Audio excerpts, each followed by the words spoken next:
목요일 묵상의 시간입니다. 욕심은 큰 것이 아니라 한 번 더라는 아주 작은 것이다. 욕심은 큰 것이 아니라 한 번 더라는 아주 작은 것이다. 이런 제목으로 또 오늘 묵상 시작하겠습니다. 어제 우리는 베드로 전후서가 적혀질 당시의 그 역사적인 이 배경을 살펴보면서 오늘 우리 시대가 얼마나 우리에게 축복된 삶의 현장인지를 생각해보는 그런 기회가 되었을 겁니다. 지금도 북한이나 모슬렘권에서 벌어지고 있는 그 믿음을 지키기 위한 삶은 정말 가진 고난과 고문과 핍박과 고통이 수반되다가 죽기까지 하는 급박한 현실인데, 현재 우리가 살고 있는 이 땅, 호주나 또 우리의 조국 대한민국, 모두가 개인의 자유가 보장되고 신앙의 자유가 보장되는 곳에서 살아가면서 어떻게 보면 우리가 얼마나 안이한 믿음의 삶을 살고 있는지 정말 우리가 깊이 좀 생각해 볼 필요가 있다라는 거 우리가 어제 좀 생각을 했습니다. 분명한 것은 성도가 고통과 고문의 땅에 살던 유혹이 가능한 땅에 살던 그 위기를 극복할 수 있는 유일한 길은 오직 하나죠. 뭡니까? 하나님이 우리에게 약속하신 하늘에 대한 그 소망이 강력해야 된다라는 겁니다. 이 땅이 우리의 종착역이 아니라 지나가는 경유지일 뿐이라고 하는 확고한 믿음의 확신과 우리 하나님이 계신 그 본향이 나의 천국이다, 나의 살 집이다라는 소망이 없다면 누구나 이 땅에서 낙오하고 각기 자기 생각에 옳은 대로 살아가게 되겠죠. 그러니까 어떤 핍박을 향한 고통 속에서나 아니면 유혹이 많은 그런 현장 속에서나 결국 우리가 그 위기를 이길 수 있는 유일한 길은 하나님이 약속하신 하나님의 약속을 굳게 붙드는 거라는 겁니다. 단지 구원이라는 이 죽음의 홍해에서 살아나는 것을 넘어서 영생의 약속을 확고히 품고 이 땅에서 주어진 사명의 삶을 살아가고자 하는 이 소망의 믿음이 없다면 좌절할 수밖에 없죠. 그러니까 우리가 가나안 땅에 가는 게 목적이 아닙니다. 우리의 땅, 나의 지경, 나의 집을 세우는 게 그게 우리의 축복이 아니고 그 가나안 땅은 우리가 이 땅을 살아가면서 온 열방 세계를 주께로 인도할 열방의 제사장 나라로서 살아갈 사명의 땅이고 사명지이고 우리의 영원한 이 본향은 바로 천국에 있다라는 것. 그래서 우리가 예수를 믿고 하늘나라 가기 전까지 살아가는 이 땅에서의 삶은 온통 우리가 사명을 향해 부름받은 하나님 나라의 백성된 삶이다라는 걸 우리가 잊지 말아야 되는 겁니다. 그래서 죽음의 절망 속에 있을 때도 바로 그런 이 길로 우리를 인도하신 그 십자가로 인해 그래서 우리가 그 생명의 길을 붙들고 그 소망을 붙들고 그래서 우리가 살아갈 수 있는 겁니다. 그러나 우리가 단지 그 십자가에서 고정되어 있어서는 안 되고 그 십자가에 달리신 예수님께서 우리에게 말씀하시는 것. 예수님께서 오셔서 뭐라고 그랬습니까? 당신도 이 땅에 오신 것이 그 하나님의 그 부름을 따라 오셨고 하나님이 말씀하게 하신 것을 말하고 있고 하나님의 뜻을 전하고 있다. 하나님의 의도를 알리고 있다라고 말씀하셨잖아요. 그래서 우리가 그렇게 하나님이 의도하신 하나님의 진심을 아는 하나님이 우리에게 이미 베푸신 그 천국의 영광, 하늘의 영광을 소망하는 그런 확고한 믿음이 있어야 된다라는 겁니다. 그래서 구원 그 이후 이 땅에서 살아가는 삶은 그래서 결국에는 그런 사명을 붙들고 영원한 본향을 향한 그 부르심을 따라 나아가는 고군분투하는 삶인 거죠. 광야를 걷는 삶이다. 얘기를 하는 겁니다. 그렇다면 고군분투하는 삶에 대한 대가가 있어야 되지 않겠습니까? 성경은 분명히 그 대가를 약속을 하죠.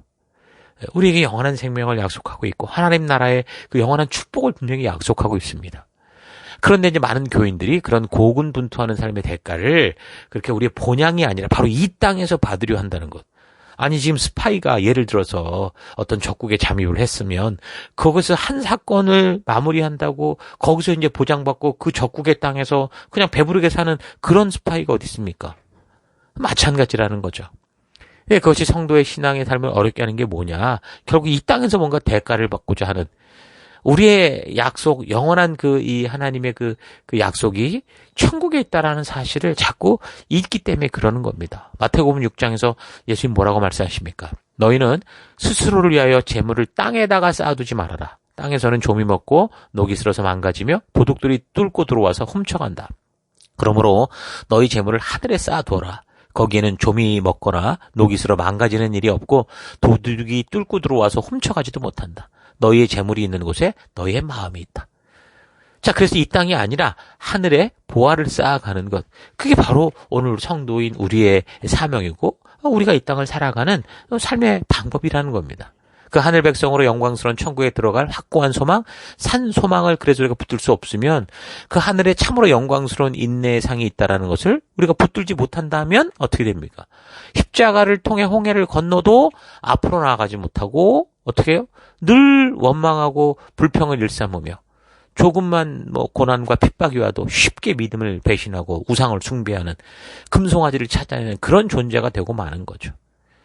그러니까 성도들에게 진정한 참된 소망, 하늘 소망은 참으로 유혹과 핍박이 많은 이 세상에서 하나님의 백성답게 살 수 있게 하는 유일한 원동력이고 소망인 겁니다. 그러니까 그래서 재림의 소망이 너무너무 중요한 거긴 분명히 맞거든요. 그래서 사도 베드로는 이제 곧 성도를 향한 시험과 시련과 어려운 박해가 올 것인데 그럼에도 불구하고 성도들이 더 크고 확신한 소망, 목숨을 주고도 바꿀 수 없는 이 하나님의 부르신 이 천국 백성단 소망을 가지고 이 땅에서 믿음의 삶을 살아가자. 그렇게 이제 편지를 적게 되는 겁니다. 1장 6절. 그러므로 너희가 이제 여러 가지 시험으로 말미암아 잠깐 근심하게 되지 않을 수 없으나 오히려 크게 기뻐하는도다. 너희 믿음의 확실함은 불로 연단하여도 없어질 금보다 더 귀하여 예수 그리스도께서 나타나실 때에 칭찬과 영광과 존귀를 얻게 할 것이니라. 그러니까 예수님의 영원한 나라에 대한 소망, 이 재림의 소망을 가지고 결코 흔들리거나 두려워하지 않고 배신하지 말고 끝까지 선한 싸움을 해나가자. 그러니까 예수님의 재림이 곧 있을 것이다. 사실 그런 의도의 그런 편지다라고 볼 수 있는 겁니다. 그래서 우리에게 소망을 말하고 계속 소망, 우리의 약속, 하나님이 주신 약속을 말하는데 그럼 베드로 전서를 통해서 바울이 말하고자 하는 소망은 뭐냐? 첫 번째는 하나님의 약속에 근거한 소망이라는 겁니다. 그러니까 자기가 베드로가 막 공약을 하고 나만 믿어 이러는 게 아니고 자기도 받은 약속, 하나님께로 예수님께로부터 받은 약속에 대해 근거하는 거죠. 1장 23절 너희가 거듭난 것은 썩어질 씨로 된 것이 아니요 썩지 아니할 씨로 된 것이니 살아있고 항상 있는 하나님의 말씀으로 되었느니라. 그러니까 말씀에 근거한 신앙이 가장 중요한 겁니다. 세상 사람들도 누구나 다 소망을 가지고 살아가지만 그래야만 살 수 있는 게 인간이니까. 하나님이 이렇게 만드셨으니까. 근데 지금 특별히 여기서 말하는 베드로 사도를 통해 말하는 소망은 영원히 변치 않는 하나님의 약속에 근거한 소망을 말하는 겁니다. 참된 믿음, 참된 소망은 자기의 감정, 자기의 느낌이 아닙니다. 그냥 마음의 안정이 그게 평화가 아니라는 거예요. 구원에 있어서도 우리는 구원을 느낌과 감정으로 가져가는 경우가 많은데 그러다 보니까 이제 구원파 같은 이단들이 건드리는 그런 부분에서 자꾸 쉽게 넘어져서 속는 경우가 있죠. 하나님이 말씀하신 약속을 믿음으로 우리가 때로 실패하고 넘어져도 그 약속을 근거로 일어서서 회개하며 나올 때 우리의 그 자녀됨이 절대 변경되지 않고 구원된 백성답게 살아갈 자격이 있다라는 그 약속을 믿고 서야 되는데 그러지 못하다 보니까 자꾸 구원파 받은 같은 사람들이 너 정말 구원 받아서 천국 갈 수 있어? 이러면 쉽게 넘어지는 경우가 많죠. 그러니까 홍해를 건넌 사실이 아니라 그냥 홍해를 건넌 그 감정만을 구원의 기준으로 생각하는 이게 이제 문제다라는 거죠. 사람들에게 감정과 느낌은 중요하지만 내가 느끼는 감정과 느낌이 진실과 진리를 말하지 않을 수 있다라는 걸 우리가 잊지 말아야 됩니다. 사실을 잘못 이해한다고 해도 사람들의 감정은 자기가 추구하고 기대하는 대로 느끼기 마련이거든요. 사기꾼에게 왜 속습니까? 사기꾼인 줄 알고 속습니까? 아니죠. 진실한 사람이고 정말 이 사람이 나에게 감정적으로 안정을 주고 심지어 확신을 주기 때문에 심지어 소망을 주기 때문에 그 사람 믿다가 사기당하는 거 아닙니까? 그러니까 우리의 믿음은 말씀에 근거하지 않은 그 모든 것들을 배제할 수 있어야 됩니다. 그래서 사람들은 누구나 자신이 생각하는 대로 기대하고 이루어지기를 바라는 것을 소망이라고 이렇게 말을 하는데 여기서 그래서 우리 소망을 잘 생각해 볼 필요가 있다라는 겁니다. 그래서 베드로가 말하는 소망은 내 생각대로 사람들이 원하는 대로 이루어지는 게 아니라 하나님이 주신 약속대로 이루어지는 그 소망을 말해주고 있는 겁니다. 그러니까 내가 원하는 하나님을 만드는 게 아니라 하나님이 창조하시고 하나님이 원래 계획하시고 기대하셨던 우리가 되는 거. 이게 중요하다라는 거죠. 그러니까 성경이 말씀하신 소망의 근거는 그래서 내 감정, 내 느낌, 어떤 사람의 확신이 아니라 하나님의 말씀이어야 됩니다. 그래서 세상에 말하는 그런 것들은 시간이 흐르면 다 변하고 없어져 가지만 오직 영원한 하나님의 말씀만이 우리에게 참된 그런 소망이 될 수 있다는 거죠. 그래서 성도들이 붙들어야 되는 참된 소망은 하나님의 말씀에 근거한 소망이어야 된다라는 겁니다. 자, 둘째로 베드로를 통해 말하는 소망은 썩지 않고 더럽지 않고 쇠하지 않는 소망. 1장 24절. 그러므로 모든 육체는 풀과 같고 그 모든 영광은 풀의 꽃과 같으니 풀은 마르고 꽃은 떨어지되 오직 주의 말씀은 세세토록 있도다 하였으니 너에게 전한 복음이 곧 이 말씀이니라. 그러니까 우리는 영원하지 않은 것에 미련을 버리고 영원한 것을 보고 붙드는 그런 소망이 필요한 겁니다. 영생하는 소망이 가장 확실한 소망이죠. 하지만 오늘날 영생을 모르는 사람들이나 또는 성도이면서도 하늘 소망을 잊은 사람들에게 가장 큰 관심은 뭡니까? 이 세상에서 자기 잘되게 하는 거, 이 세상에서 자기가 하고 싶은 대로 살게 해주는 그런 신, 그 만몬의 신, 돈, 우상 숭배, 그게 그들에게 그래서 소망이 되는 겁니다. 돈을 많이 벌지 않아도 살 만큼은 있어야 된다, 그렇게 생각을 하죠. 그러나 남들 살 만큼 또는 내가 살 정도라고 하는 기준들이 너무 세상과 비교하는, 그러니까 없어서 없는 게 아니라 옆집이 가진 좋은 차 없어서 우리가 없는 거고 좋은 집이 없어서 우리가 없다라고 생각을 하는 겁니다. 이 세상에서 살아가기 위해 열심히 노력하는 건 나쁜 게 아니죠. 다만 그런 노력이, 그러니까 이 땅에서 뭔가를 자꾸 자기의 집을 하나, 두 개, 세 개, 네 개 늘려가는 게 전부일 뿐일 때 우리는 하늘의 소망을 잊었다라는 겁니다. 여러분들이 열심히 사업하고 열심히 직장을 다니고 애쓰고 저금을 하고 다 나쁜 게 아니에요. 좋은 거예요. 그러나 그게 전부라면 그게 문제다라는 겁니다. 결국 왜 우리가 그렇게 해야 되느냐? 이 땅에서 조금 더 이런 일들을 해야 되는 이유는 우리를 이 땅에 있게 하신 하나님이 주신 그 생명을 낳는 생명을 세우는 전도인의 삶을 살기 위해서 하는 거라면 그건 문제가 되질 않죠. 근데 그렇지 않다면 결국 우리가 가야 되는 부르심의 그 길, 사명의 길, 영원한 생명의 길을 잃어버리게 되고 당장 눈앞에 보이는 내 떡, 그런 급한 일을 해결하려다가 가장 중요한 것을 잃어버리는, 그게 이제 문제가 된다라는 겁니다. 욕심의 크기가 얼마나 할까요? 욕심은 막 그냥 자기가 다 가지고 싶어 하는 거니까 얼마나 커야 될까요? 사실 욕심의 크기는 너무 큰 게 아니라 아주 작습니다. 1,000억, 2,000억 이게 아니라 조금만 더, 한 번만 더라는, 이게 아주 욕심의 핵심이라는 거죠. 그러니까 그 한 번만 더, 그 하나가 뭐가 많겠습니까? 조금만 더, 그 조금이 뭐가 많겠습니까? 근데 그거를 끊지 못해서 한 번만 더, 한 번만 더, 한 번만 더, 한 번 조금만 더, 조금만 더, 계속 그 평생 이어지니까 결국엔 무적행 같은 그런 욕심의 함정에 빠지고 마는 거죠.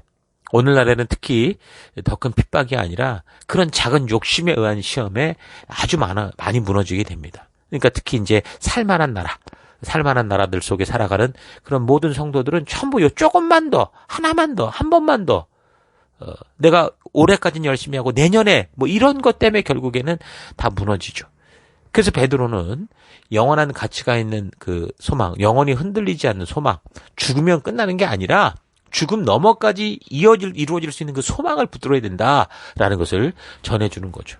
끝도 없이 한 번만 더를 외치며 죽어가지 말고 단번에 십자가를 통해 우리의 그런 욕심을 끊어주신 하나님의 뜻을 따라서 하늘의 소망을 붙들어야 지금 이 땅을 살아가는 이유를 알고 지금 벌어지는 상황과 환경으로 인해서 그래서 요동하지 않고 곧 타 없어질 이 세상에 목숨 걸지 않고 온전한 사명의 길을 기쁨으로 걷게 될 수 있다라는 거죠. 자, 계속해서 우리가 지금 이 베드로 사도가 베드로 이 전후서를 통해서 우리에게 말하고자 하는 소망이 뭔가를 좀 살폈는데요. 내일 계속해서 살펴가도록 하십니다. 자, 오늘 하루 나는 하늘 소망을 굳게 믿고 세상 소망을 버리는 그런 삶을 살고 있는지, 아니면 계속 이 땅에서 아주 겸손한 척 한 번만 더, 조금만 더 이렇게 이 무적행과 같은 욕심의 함정에 빠져서 살고 있지는 않은지 우리가 좀 솔직하게 좀 되돌아봤으면 좋겠습니다. 하늘 소망이 확실하지 않으면 사람은 누구나 이 세상 소망을 갈망하며 그것을 쟁취하기 위해 혈안을 기울이게 됩니다. 예수님께서도 말씀하셨던, 결국 부자가 오늘 먹고 내일까지 먹고 살 창고를 하나 둘 세 개 짓는 그런 일만 하다가 결국에는 하나님의 그 사자가 그날 밤 그에게 와서 오늘 밤 내가 네 영혼을 도로 가져갈 건데 네가 쌓은 이 창고에 것은 누구 것이 되겠느냐라는 그런 이런 함정에 빠져 있는 참 안타까운 그런 모습. 그게 하늘의 소망이 확실히 앉으면 나타나는 현상이라는 겁니다. 그래서 이 세상 소망이란 결국 이 땅에서만 유효한 거죠. 그래서 이 세상의 것들은 뭐라고 말합니까? 이 세상에서 시들고 없어져 버릴 것들이다. 그래서 예수님께서 우리로 하여금 하늘의 보화를 쌓아두라. 그렇게 말씀하셨고요. 그러니까 이 세상에서 부유해질수록 사람들은 하나님을 보지 못하고 영생하는 천국을 보지 못합니다. 부자가 하나님 나라에 들어가는 것이 낙타가 바늘기로 지나가는 것보다 어렵다라고 하는 것은 가난해야만 연약해야만 볼 수 있는 하나님 나라가 보이지 않고 자기 나라가 보이기 때문입니다. 온 세상이 자기가 다스리는 그게 바로 사탄의 모습 아닙니까? 자기 것 같은 그런 모습. 감정과 느낌은 사실 중요한 건데 근데 그것이 모두 진실을 말하지 않는다라는 건 우리가 잘 기억해야 됩니다. 참된 진실은 오직 하나님의 말씀이 말해주고 있습니다. 그래서 우리의 소망은 우리의 구원의 확신은 바로 그 말씀에 근거한 소망과 구원의 확신이어야 됩니다. 내가 그 예수를 믿으면서 이런 느낌이 있었어요. 이런 감정적 동요가 있었어요. 얼마를 울었어요. 얼마를 이런 게 중요한 게 아니라고요. 물론 그런 솔직한 하나님의 인도하심에는 분명히 그런 어떤 현상들이 나타날 수 있습니다만 하나님 그렇지 않고도 아까 말한 그 감정과 이런 거는 그냥 옆에서 사람이 울어도 울 수 있는 게 인간이에요. 그래서 우리는 말씀에 근거한 이런 소망과 구원의 확신이 된다라는 겁니다. 하나님께서 말씀하신 것은 기분과 감정에 따라 변하지 않고 영원토록 변함이 없습니다. 그래서 영원토록 변하지 않는 이 하나님의 말씀에 소망을 두는 여러분과 제가 되십시다. 그래서 각자가 살아가는 곳의 환경과 상황이 주는 그런 느낌과 감정을 따라 그날 살지 말고 우리에게 약속을 주신 하나님을 붙들고 하나님의 소망을 붙든 자답게 이 땅 곳곳에서 번영을 받은 각자의 삶의 터에서 진정한 하나님의 백성다운 빛되고 소금된 삶, 좀 하나님이 찾으시는 열방의 제사장다운 삶을 살아가는 여러분들 수 있기를 주의 이름으로 축원합니다. 저는 하루도 힘내십시오. 잠시 기도하겠습니다. 하나님, 우리에게 예수 그리스도로 말미암아 영생하는 축복을 주셨는데 이 땅에서 소명자로 살아가는 동안 주신 소명의 길보다 내 욕심을 채우기 위해 늘 한 번만 더, 조금만 더를 외치며 살아온 삶을 회개합니다. 내가 하나님의 자녀됨과 그 자녀들에게 영원한 소망이 있다는 것은 내가 살며 느끼는 감정과 느낌에 달려있는 게 아니라 오직 변치 않는 하나님의 말씀에 있다라는 거 잊지 않고 그 하나님의 진심이 담긴 이 말씀을 깊이 있게 만나는 내가 되길 원합니다. 세상 소망에 연연해하는 그런 인생이 아니라 하늘 소망을 가지고 이 땅 가운데서 살아가는 동안 이 사명의 길을 끝까지 올곧게 걸어가는 그런 내가 되기 원합니다. 오늘도 그 길로 인도하시고 함께 동행해 주실 하나님 감사드리고 예수님 이름으로 기도했습니다. 아멘.